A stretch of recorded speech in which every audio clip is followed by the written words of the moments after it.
সংবিধানকে বাঁচাবার স্বার্থে কেন্দ্র সরকারের বিরুদ্ধে আমাদেরকে বুকে তাজা খুন দিয়ে হলো লড়াই করতে কারা পারবেন? উঠে দাঁড়ান, উঠে দাঁড়ান। লড়াই করতে পারবেন আপনারা?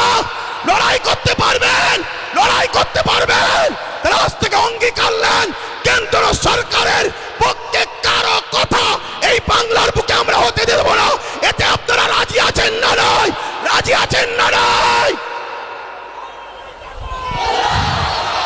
কেন? আমার দেশের সংবিধান, আমার দেশের সংবিধান আমাদের কাছে আগে। আমার দেশের সংবিধানকে যে বুড়াগুল তুলবে, আমার দেশের সংবিধানের বিরুদ্ধে যে কথা বলবে, আমার দেশের সংবিধানকে যে মিটাতে চাইবে, আমরা তাকে মূল গোড়া থেকে মিটিয়ে দেওয়ার রাজি আছে। এ লড়াই আমাদের জীবন মরণের লড়াই, এ লড়াই আমাদের বাচ্চাদের লড়াই। মুসলমান আমার কওমের ভাইরা, ওটা অন্য সমাজের মানুষের সঙ্গে ওয়াকাবলে নিজেরা বন্ধুর মতো আলোচনা করো, তাদেরকেও বুঝাও যে ভাই এ লড়াই কোনো হিন্দু মুসলমানের লড়াই নয়, এ লড়াই অন্য কোনো জাতি ধর্মের বিরুদ্ধে লড়াই নয়। এটা কেন্দ্র সরকার বিভাজন লাগাতে চাইছে। এ লড়াই আমার অধিকার, আমার যেটা গণতান্ত্রিক রাইট, আমার সংবিধানের রাইট, এই রাইটকে কেন্দ্র সরকার লুটছে, এটা মানুষকে বুঝাও। আজকে ওই যে কেরলের 1400 বছরের মসজিদ বলে দিচ্ছে 1400 বছর ধরে ভারতে মুসলমান ছিল, আজান ছিল, একামত ছিল, নামাজ ছিল। ওই যে গুজরাটের 1300 বছরের মসজিদ বলে দিচ্ছে ভারতবর্ষে মুসলমান ছিল 1300 বছর ধরে, আজান ছিল, নামাজ ছিল। তাই ঐতিহাসিক মসজিদগুলোকে বিরান করে কবরগুলোকে মিটিয়ে দিয়ে এরা সমাজকে দেখাতে চাইছে মুসলমান এদেশে নতুন করে এসেছে, তবে তো এনআরপি করে এনআরসি করে আমাদের তাড়াতে সুবিধা হবে। কথা বুঝছেন না? বোঝেন না? তাহলে একদিকে যেমন এটা আমার ধর্মকে মিটাবার ষড়যন্ত্র, অপর দিকে এর পিছনে পুরো ভারতের মুসলমানদের ঘরে নাগরিকহীন করে এদেরকে গণহত্যা করার একটা ষড়যন্ত্র চলছে। মনে রাখবেন, এই জায়গায় আমাদেরকে জীবনের শেষ নিঃশ্বাস দিয়ে হলো আমাদের ওয়াকফ, আমাদের মসজিদ, আমাদের মাদ্রাসা, আমাদের কবরস্থান, আমাদের ঐতিহ্য আমাদেরকে বাঁচাবার জন্য সংগ্রাম করে যেতে হবে। এতে আপনারা তৈরি আছেন না নাই বলুন? তৈরি আছেন তো নাকি? আর মনে রাখবেন, কেন্দ্রে আজকে যে সরকার আছে, কাল অন্যজন আসবে, পরশুদিন আবার কেউ চলে যাবে, অন্যজন আসবে। কত সরকার এসেছে, কত সরকার চলে গেছে, কত রাজ্য এসেছে, কত চলে গেছে। কিন্তু মনে রাখবেন, এ দেশের একটা সংবিধান আছে, এ সংবিধান আমাদের ছিল, আছে, থাকবে।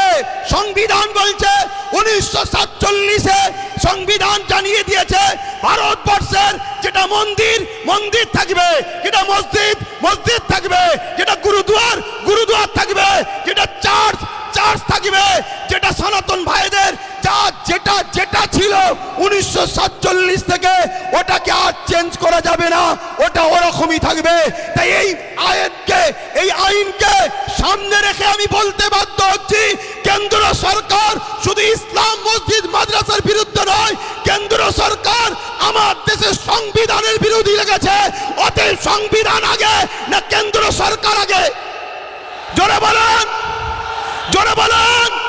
তা সংবিধানকে বাঁচাবার স্বার্থে কেন্দ্র সরকারের বিরুদ্ধে আমাদেরকে বুকে তাজা খুন দিয়ে হলো লড়াই করতে কারা পারবেন? উঠে দাঁড়ান, উঠে দাঁড়ান। লড়াই করতে পারবেন আপনারা? লড়াই করতে পারবেন? লড়াই করতে পারবেন? তাহলে আজ থেকে অঙ্গীকার নেন, কেন্দ্র সরকারের পক্ষে কারো কথা এই বাংলার বুকে আমরা হতে দেব না। এতে আপনারা রাজি আছেন না নয়? রাজি আছেন না নয়? কেন? আমার দেশের সংবিধান, আমার দেশের সংবিধান আমাদের কাছে আগে। আমার দেশের সংবিধানকে যে বুড়াগুল তুলবে, আমার দেশের সংবিধানের বিরুদ্ধে যে কথা বলবে, আমার দেশের সংবিধানকে যে মিটাতে চাইবে, আমরা তাকে মূল গোড়া থেকে মিটিয়ে দেওয়া রাজি আছে। কেন? অনেক কষ্ট করে এদের স্বাধীন হয়েছে। হাজারো মুসলমান, হাজারো হিন্দু, হাজারো আদিবাসী, হাজারো দলিত, হাজারো শিখ পাঞ্জাবিদের রক্তের বিনিময়ে এ দেশ স্বাধীন হয়েছে। অতএব সেই দেশের সংবিধানকে নিয়ে আজকে তুমি হতে পারো প্রাইম মিনিস্টার, কিন্তু তোমার অধিকার নয় আমার দেশের সংবিধানের উপরে হাত দিতে পারে। ঠিক না বেটি? তাই আগামী দিন বাচ্চাদের ভবিষ্যতের স্বার্থে, কেন ওয়াকাফ হলো সব থেকে বড় ইস্যু, এটা যদি মিটে যায় তোমাদের সব অস্তিত্ব মিটে যাবে।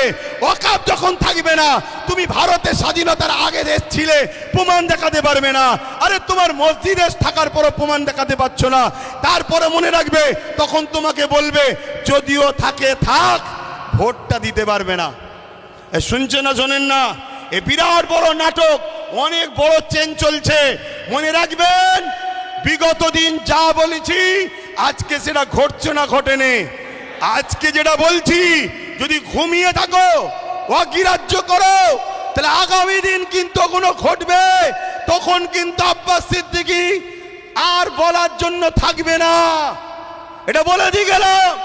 এ লড়াই আমাদের জীবন মরণের লড়াই, এ লড়াই আমাদের বাচ্চাদের লড়াই। মুসলমান আমার কওমের ভাইরা, ওঠো, অন্য সমাজের মানুষের সঙ্গে ওয়াকাফ নিয়ে নিজেরা বন্ধুর মতো আলোচনা করো, তাদেরকেও বুঝাও যে ভাই এ লড়াই কোনো হিন্দু মুসলমানের লড়াই নয়, এ লড়াই অন্য কোনো জাতি ধর্মের বিরুদ্ধে লড়াই নয়। এটা কেন্দ্র সরকার বিভাজন লাগাতে চাইছে।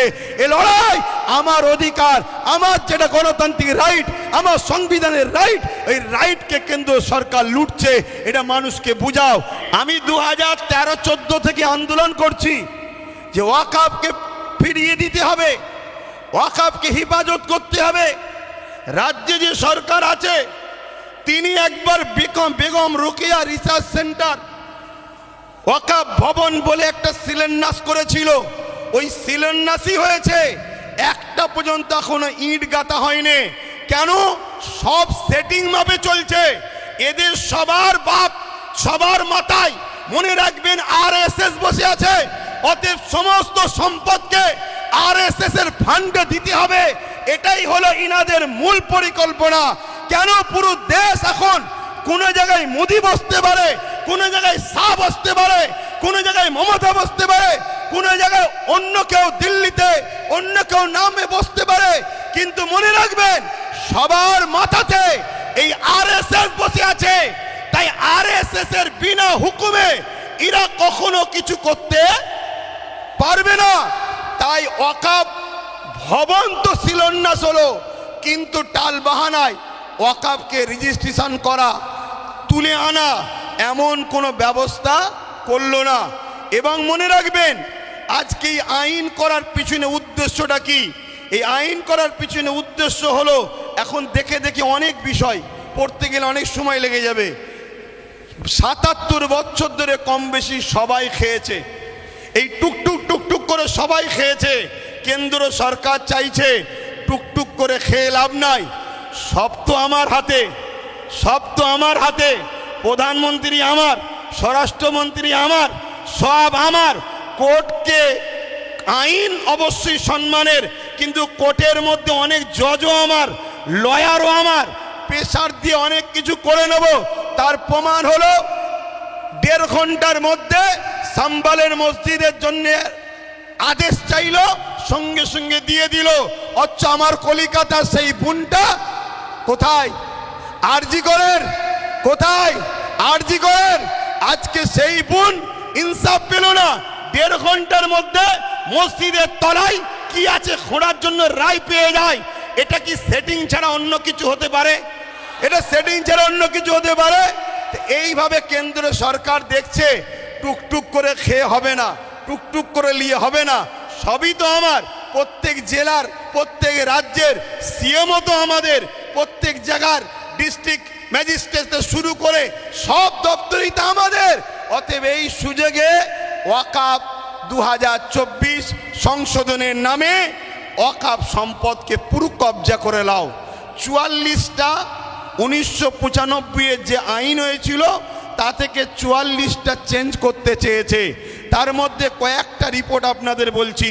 সর্বপ্রথম ধর্মের মধ্যে বিভাজন করতে চেয়েছে, বলতে চেয়েছে শিয়া সুন্নি দুটো বোর্ড হবে। বিজেপি চায় যত মুসলমান টুকরো টুকরো হবে, ভাগ ভাগ হবে, তত বিজেপির ফায়দা হবে। তাহলে শিয়া সুন্নি দুটো ভোট করতে চেয়েছে। যারা বলে এক দেশ এক ভাষা এক ভোট, তারা আবার হঠাৎ করে ওয়াকাফকে দুটো ভাগ করছে কেন? আমাদের মধ্যে টুকরো টুকরো ছোট ছোট করে দিতে চাইছে। কি করতে চেয়েছে? এর মধ্যে চেয়েছে 20 জনের কমিটি ছিল সেন্টারে, সেটাকে 21 জনের কমিটি করতে চাইছে। 11 জন অমুসলিম ভাইকে ঢুকাতে চাইছে।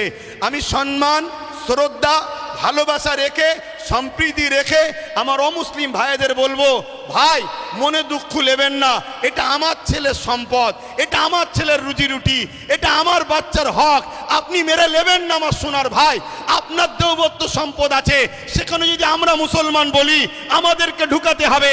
খ্রিস্টান ভাইদের সম্পদ আছে, আমরা মুসলমান যদি বলি সেকুলারের নামে ধর্মনিরপেক্ষ দেশ আমাদেরকে ঢুকাতে হবে। এটা অন্যায় হবে। কেন? দেওবত্ত সম্পত্তি হিন্দু ভাইদের, তাদের বাচ্চাদের অধিকার, তাদের ধর্মীয় অধিকার, তাদের সংস্কৃতি অধিকার, সেখানে যেমন আমার যাওয়াটা উচিত হবে না। তাই আমার অমুসলিম ভাইদেরকে বলবো, কেন্দ্র সরকার আজকে আমার বাচ্চার রুটি কাটতে চাইছে, আমার মসজিদের আজান বন্ধ করতে চাইছে, আমার ধর্মীয় কালচারকে মিটাতে চাইছে। তাই খারাপ নেবেন না, আমাকে কমনাল মনে করবেন না।